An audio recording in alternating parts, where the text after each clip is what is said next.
Last summer, our family went on vacation to New Mexico.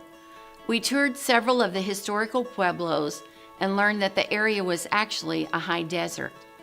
In August, I returned to teach school, but I noticed I was having challenges with my energy level and my voice became croupy.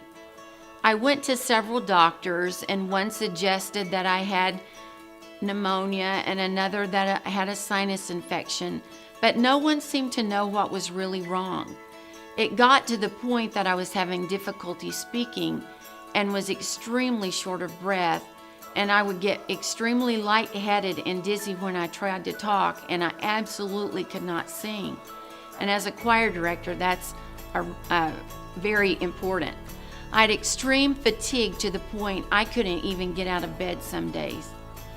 Shauna Stone had heard about a fungal disease and suggested that I get tested for it. So I talked it over with my doctor, and he tested me and found that I had inhaled fungus spores from the dirt that comes from this desert region. At this point, I was so ill that I could no longer teach. There were several people that had told me that I needed to go on disability because of this fungal disease in my lungs. I'd really been praying for an answer about what to do and just wasn't at peace. Then, last Sunday, when Pastor was preaching about settling, I was thinking, I don't want to settle for being sick and being on disability. Then, when Pastor told the joke about the 3 men in the boat, and that the third one didn't want to be touched because he was on disability, that just confirmed what I was supposed to do.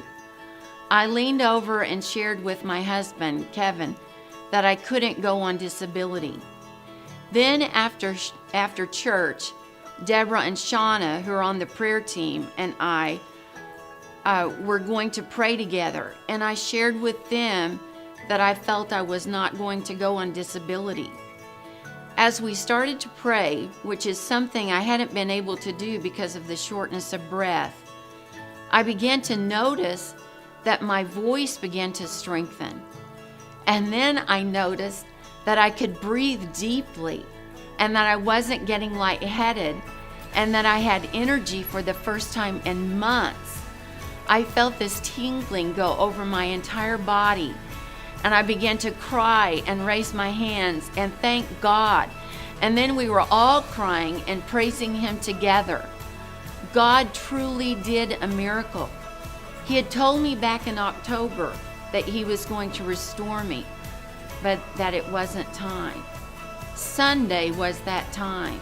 He kept His word. He is faithful, and I cannot thank Him enough.